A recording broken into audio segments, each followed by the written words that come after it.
Salut les amis, Didier Deschamps va donc annoncer aux 13h qu'il arrête l'équipe de France après la Coupe du Monde 2026, ce qui n'est pas un scoop en soi, mais qui évidemment appelle pas mal de commentaires. D'abord parce que c'est un sélectionneur qui aura fait 14 ans à la tête des Bleus, ce qui est un record, et surtout d'une traite, et que malgré un palmarès absolument incontestable, une finale d'Euro, une demi-finale d'Euro, une victoire en Coupe du Monde et une autre finale de Coupe du Monde perdue au tir au but contre l'Argentine, le cas Deschamps clive encore beaucoup de gens, pour une raison très simple, c'est que rarement le jeu de l'équipe de France durant ces 14 années a été chatoyant. On a été vraiment pendant de longues années dans le royaume du pragmatisme, cher à Didier Deschamps. J'ai personnellement exprimé en mon temps pas mal de réserves par rapport au style de jeu préconisé par Deschamps. Pas par romantisme exacerbé, mais parce que je pensais que le vivier offensif de l'équipe de France pouvait permettre à cette équipe de pratiquer un football différent. J'ai souvent regretté que les Bleus attaquent des matchs avec uniquement 3 joueurs à vocation offensive, alors que 4 auraient été tout à fait possibles. Ça a été le cas notamment après la Coupe du Monde au Brésil, où la France a été éliminée par l'Allemagne sur un coup de tête d'Hummels. Et voilà, on avait l'impression que ce match, les Bleus ne l'avaient pas vraiment joué, qu'ils étaient très calculateurs, très sur la réserve, et que cette absence de prise de risque, finalement, leur avait été préjudiciable. 2 ans après, il y a eu cet Euro en France, perdu sur un but en prolongation contre le Portugal, alors que le Portugal avait perdu très tôt Cristiano Ronaldo dans le match. Et voilà, et encore une fois, c'est une finale où on a eu l'impression que les Bleus ne se lâchaient pas et qu'il y avait comme une réserve. Je me souviens d'ailleurs qu'avant cet Euro, Didier Deschamps était venu sur le plateau du CFC et que je l'avais vraiment titillé sur l'absence dans ses listes de Dimitri Payet. Dimitri Payet qui finalement, derrière, je dis pas que c'est grâce à moi, mais Dimitri Payet qui a finalement été appelé pour cet Euro et qui a rendu de grands services, notamment en débloquant une situation compromise après un match là aussi compliqué sur le plan offensif contre la Roumanie, en ouverture. Voilà, très franchement, on retiendra quoi de cet Euro, à part le résultat, évidemment, puisque de toute façon, avec Deschamps, c'est toujours le résultat qu'il faut regarder, et c'est l'éternel débat entre ceux qui préfèrent la manière, le style, et ceux qui ne voient que le résultat. J'avoue que mon cœur balance parfois entre les deux. Mais c'est vrai que, mis à part une demi-finale très aboutie contre l'Allemagne, le reste du tableau des Bleus était vraiment sur mesure, et que cette finale manquée contre le Portugal laisse un goût amer. Après, il y a eu cette Coupe du Monde 2018, avec un premier tour horrible, comme en 2006 d'ailleurs, avec Zidane et Henry. Et puis derrière, un parcours beaucoup plus convaincant, notamment contre l'Argentine, avec un match extrêmement brillant, où Kylian Mbappé s'est vraiment révélé aux yeux du monde, avec 2 buts et un penalty provoqué. Derrière, l'Uruguay, match finalement assez tranquille. Et la demi-finale contre la Belgique, qui nous a valu le fameux somme des Belges, puisque c'est vrai que dans ce match, les Bleus n'avaient fait que défendre, mais qu'ils l'avaient fait avec talent. Et puis cette finale, que j'avais dans un documentaire que Nagui avait consacré à son grand ami Didier Deschamps, et où il m'avait interviewé, et j'avais dit, pour moi, qui a revu plusieurs fois cette finale, et je le maintiens encore aujourd'hui, cette finale est un miracle. Alors déjà, c'est une forme de miracle de se retrouver contre la Croatie en finale de Coupe du Monde, mais en clair, tu cadres 3 frappes dans le match et tu marques 4 buts. Alors que en première période, tu vois pas la balle. Donc, mais bon, là aussi, le résultat, la France qui gagne le mondial et qui met 4 buts en finale, là, il n'y a qu'à s'incliner. Et puis derrière, il y a cet Euro raté, avec cette élimination au tir au but contre la Suisse.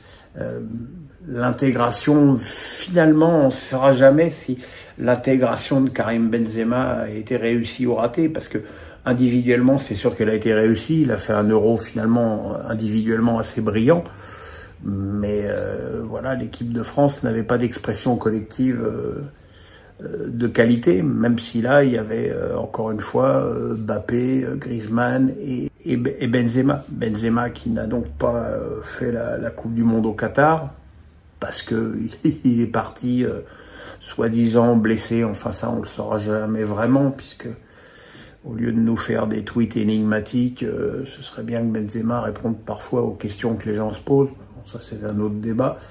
Cette Coupe du Monde au Qatar où les Bleus ont donc été en finale où ils ont été inexistants pendant pratiquement 70 minutes. La faute, et ça je trouve qu'on ne le dit pas assez souvent, un virus qui a coupé les jambes de pas mal de joueurs, notamment Varane, Giroud, voire même Griezmann. C'est pas une excuse, mais c'est en tout cas une explication. Et évidemment le final avec le triplé de Mbappé, cette défaite, je dirais comme d'habitude, hélas au tir au but, laisse un goût finalement pas si amer, parce que je pense que malgré tout cette finale reste un bon souvenir pour le football français. Et puis donc il y a eu l'Euro là qu'on vient de vivre en Allemagne, où l'équipe de France finalement fait un résultat, si on regarde que les résultats, tu perds d'un but d'écart contre la meilleure équipe du tournoi qui remporte la compète en finale, l'Espagne. Voilà. Il n'y a pas grand chose à dire à ce niveau-là, c'est des choses qui peuvent arriver.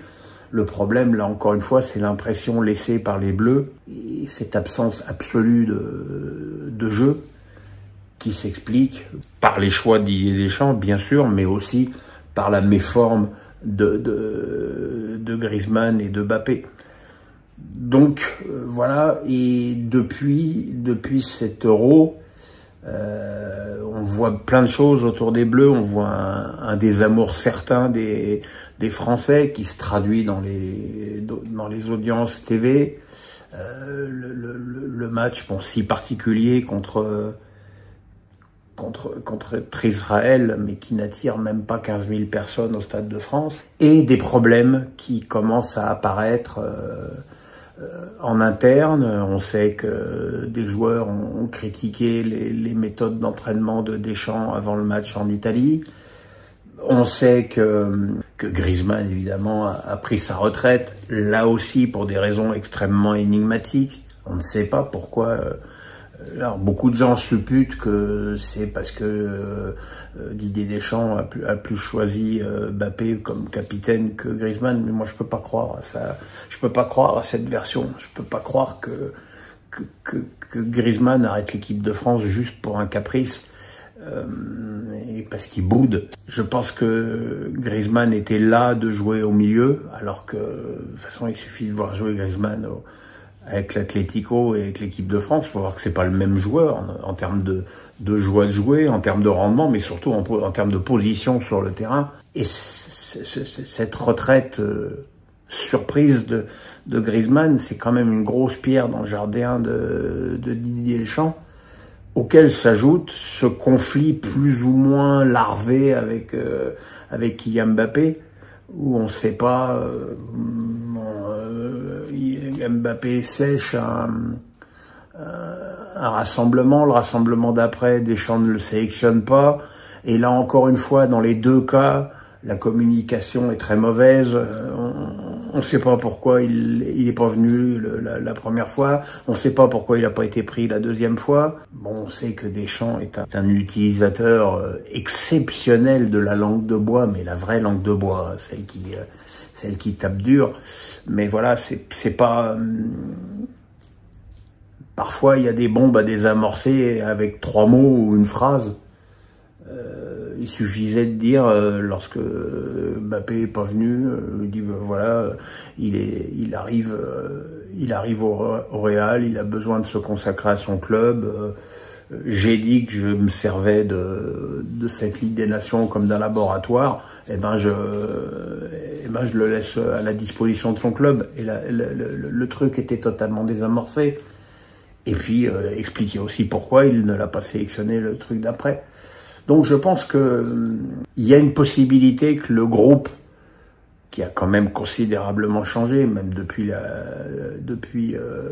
l'Euro, hein, il n'y a plus Griezmann, il n'y a plus Giroud. Après la Coupe du Monde, il n'y avait plus Varane, il n'y avait plus Lloris. Des joueurs de cette stature tardent à éclore, parce que Varane, il était indiscutable en défense centrale, et là, on ne s'est pas dit qui de Konaté ou Upamecano ou d'autres ou Saliba peuvent espérer être titulaires.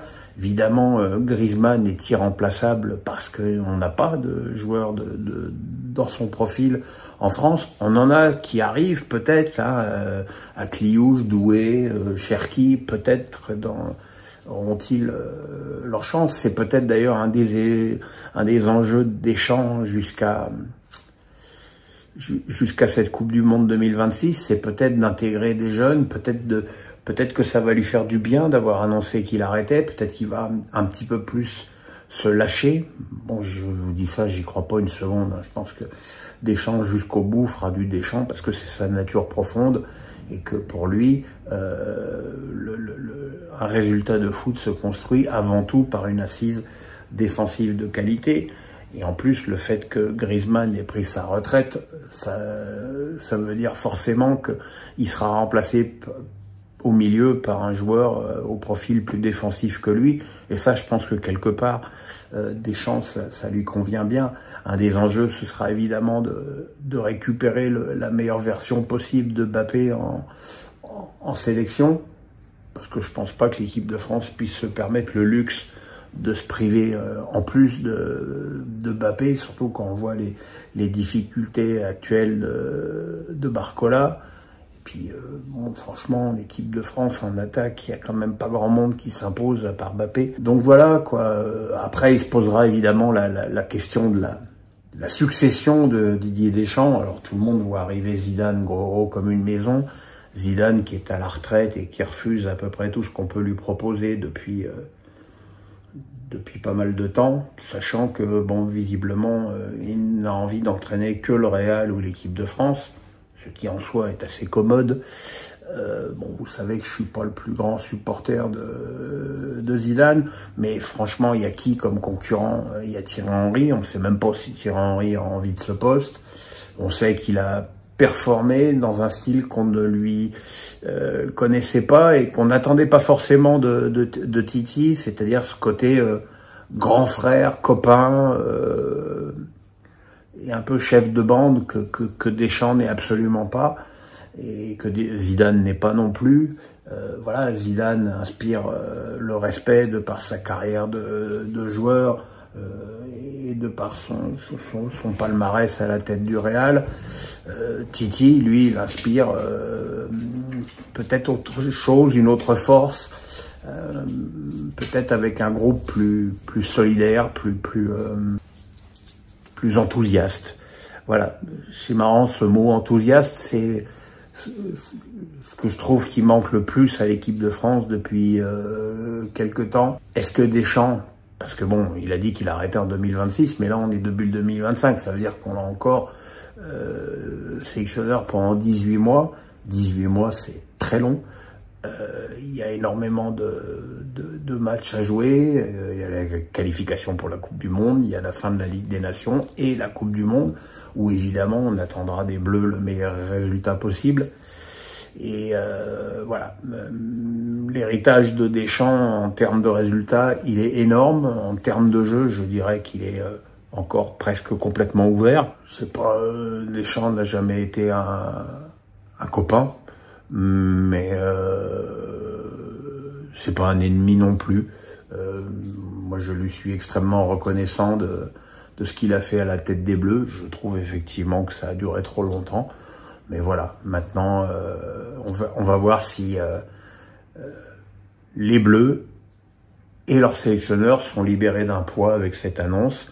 Et on le verra dès le mois de mars, puisque effectivement, il a décidé de faire cette annonce 2 mois avant le prochain match des Bleus. Voilà mes amis, cette vidéo qui a été dictée par l'actualité me permet quand même de lancer une possibilité, hein, puisque c'est vous qui décidez, de nouvelles séries sur cette chaîne, c'est-à-dire de faire des papiers, des vidéos, ce qu'on appelle dans le jargon journalistique froid, c'est-à-dire un petit peu déconnecté de l'actualité, ce qui n'est évidemment pas le cas de cette vidéo sur Deschamps, mais voilà, j'ai envie de faire de vous proposer peut-être une fois par semaine une vidéo déconnectée de l'actualité sur l'OM, sur le PSG, sur Glouko et Strasbourg, sur Mbappé, sur Liverpool, voilà. Dites-moi ce que vous en pensez dans les commentaires. En attendant, le pouce, la cloche, on s'abonne, passez une bonne journée. Vous voyez, j'étais en plus en tenue de l'équipe de France.